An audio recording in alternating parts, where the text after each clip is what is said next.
ئەو کاتتان باش قوتابیانی بەڕێز لە ڤیدیۆی ئەمجارە باسی change of coordinate system دەکەین یان transformation matrix لە 3 dimension لە 2 dimension باسی ئەومان کرد گوتمان ئەگەر ڤێکتەرێکمان هەبێت لە coordinate x و y دەتوانین بە شێوەی ئەی ڤێکتەر یساوی ئەی زائد ئەی وای جێ بنووسین ئەگەر x و y دەتامان هەبێت و لە x داش و y داش گوتمان دەتوانین بنووسین ئەی x داش ئای داش زائد ئەی وای داش جێ داش بە هەمان شێوە ئەگەر ئێستا بین 3 dimension وەربگرین یعنی x و y و z وەربگرین ئەو کاتە یونیت ڤێکتەری سەر x ئای دەبێت یونیت ڤێکتەری سەر y j یونیت ڤێکتەری z کەم بکەین ئەمە پێناسەی ڤێکتەرێکە لە x و y و z یان بە دەلالەتی ئای و j و k یعنی دایرێکشنی x و دایرێکشنی y و دایرێکشنی z ئەگەر بین ئێستا باسی هەمان ڤێکتەر بکەین هەمان ڤێکتەر بەڵام لە کۆردینێتێکی تازە ڕفرێنسێکی تازە ڕفرێنس سیستمەکەمان x داش و y داش و z داش بێت یان با بڵێن ئای داش و j داش و k داش بێت کەواتە لێرە ئای داش دەبێتە دایرێکشنی x داش j داش دەبێتە دایرێکشنی y داش و k داش دەبێتە دایرێکشنی z داش وەڵام ئای داش و j داش و k داش لێرە وەکو تێبینی لای خۆتان بنووسن هەمان خاصیتەکانی ئای و j و k یان لێرە مەسەلەن بۆ نمونە ئای لەگەڵ j ستونە کەواتە بە هەمان شێوە ئای داش و j داش ستونن لەگەڵ یەکتر j لەگەڵ k ستونە کەواتە j داش k داش یعنی ئەمانەی کە لێرە هەیتمان کە پێی دەڵێن coordinate system ئەمانە هەرسێکیان x و y و z ستونن لەسەر یەکتری بە هەمان شێوە x داش y داش z داش ئەمانەش هەرسێکیان ستونن لەسەر یەکتری کە دەڵێن ئای دۆت ئای دەکاتە یەک کە هاتە بە هەمان شێوە ئای داش دۆت ئای داش دەبێتە یەکسان بە یەک یان کە دەڵێن ئای دۆت j دەکاتە سفر بە گۆشەی نێوانیان نەوەتە بە هەمان شێوە ئای داش دۆت j داشیش دەکاتە کوساینی گۆشەی نێوانیان نەوەتە کەواتە ئای داش دۆت j داشی بە هەمان شێوە ئای دۆت j دەبێتە سفر کەواتە بە کورتی ئێستا ئەمە ئەم ڤێکتەرە بە چەندین شێواز دەتوانین بنووسین ئەمە لە x و y و z ئەمە لە x داش y داش z داش دەتوانین بە شێوەی سێم و چوارەم و پێنجەم و شەشەمیش بنووسین هەر جارێک داشێک زیاد بکەن کەواتە ئێمە ژمارەی سیستمەکانمان یان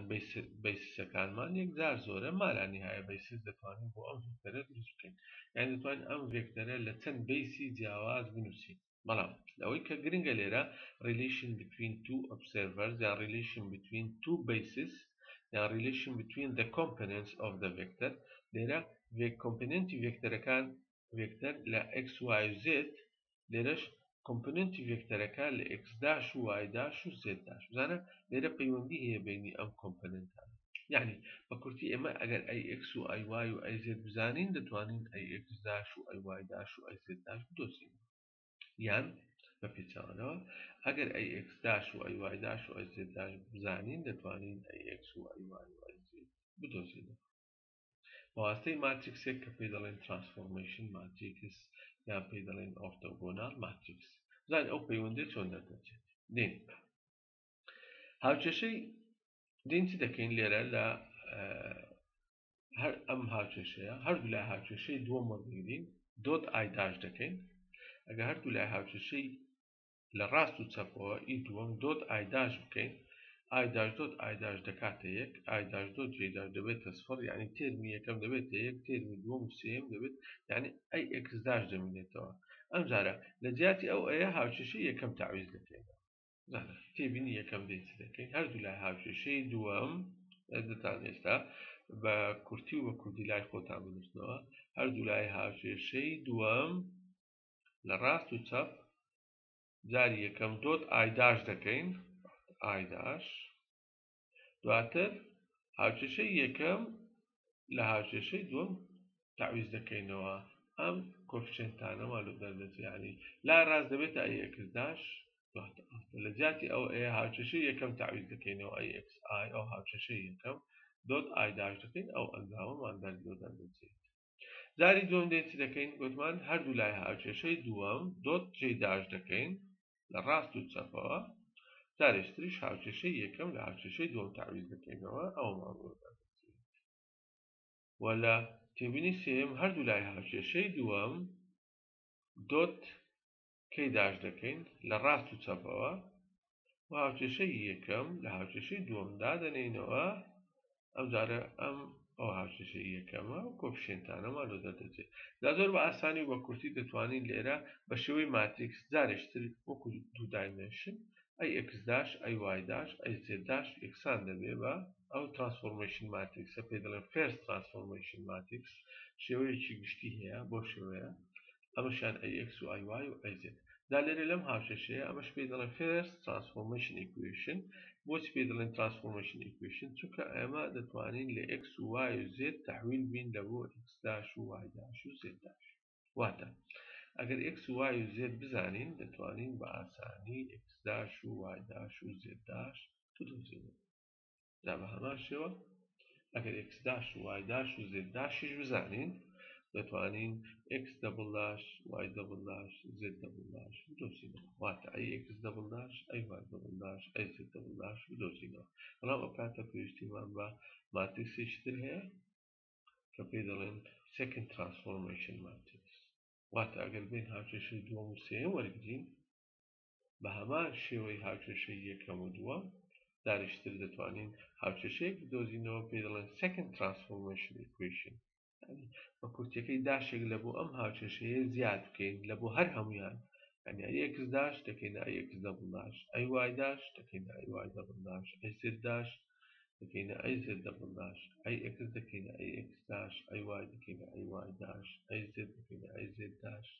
لێرەش ئای دۆت ئای داش دەکەینە ئای داش دۆت ئای دەبڵ داش هەمان شێوە هەموو کۆفشێنتەکان داشێکیان لۆ زیاد دەکەین ئەو کاتە دەبێتە پەیوەندی نێوان ئێکس داش وای داش زێد داش لەگەڵ ئێکس دەبڵ داش وای دەبڵ داش یعنی دوو جار ڕۆتیشنمان کرد بێت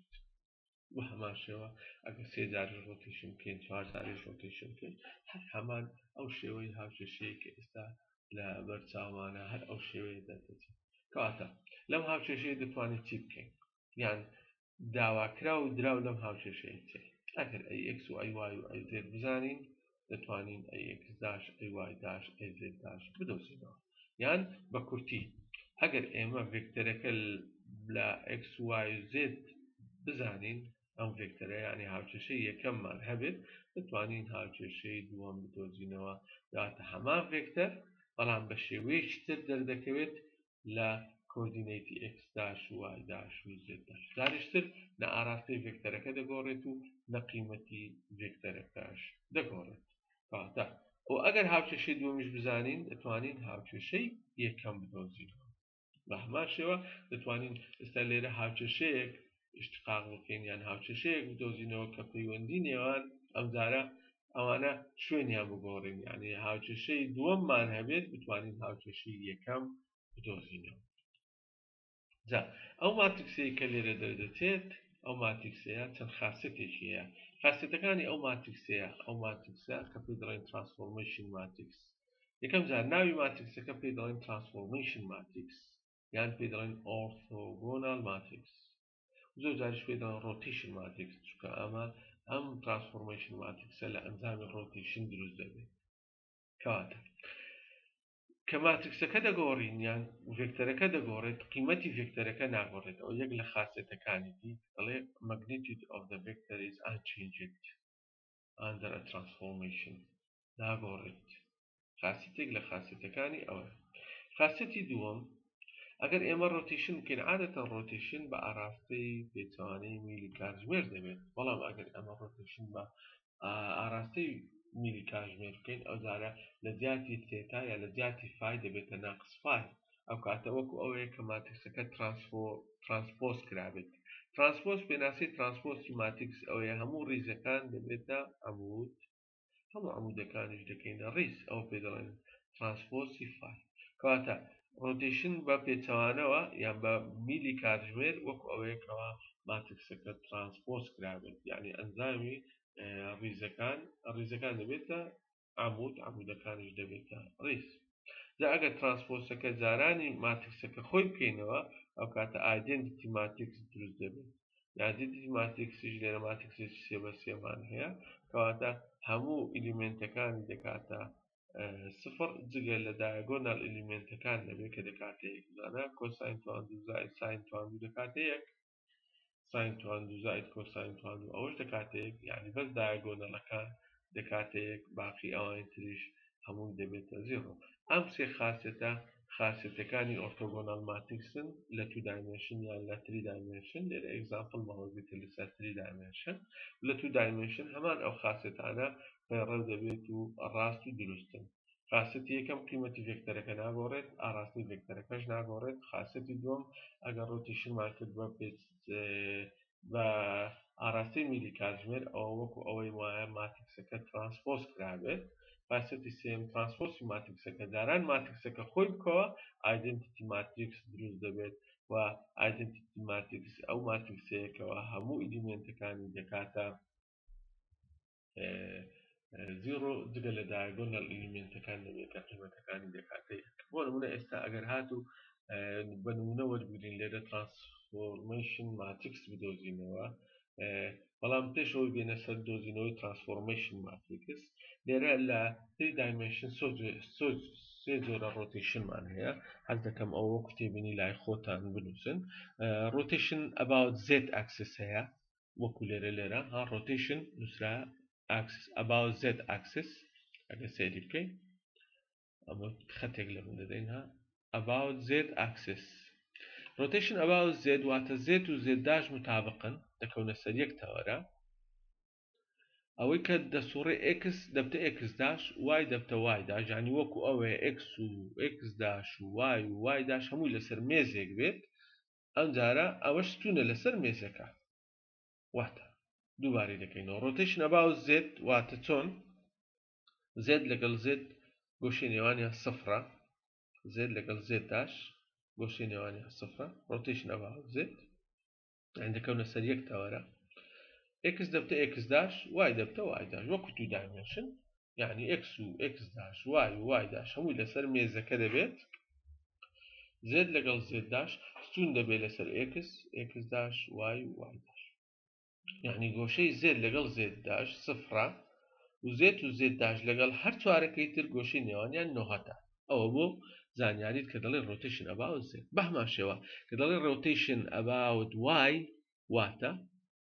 y لەگەڵ y داش گۆشەی نێوانیان سفرە، y داش متابقن و y داش لەگەڵ هەر چوار تەوەرەکەی تر ستون دەبێت. و روتیشنی جۆری سێمان rotation about x axis واتە x لەگەڵ x داش گۆشەی نێوانیان زیرۆیە و x و x داش جارشتر ستون دەبن لەسەر هەر چوار تەوەرەکەی تر. وا جەبا وەکو نمونە لێرەوە دەبین لێرە ئەگە بمانێت ترانسفۆرمەیشن ماتریکس بدۆزینەوە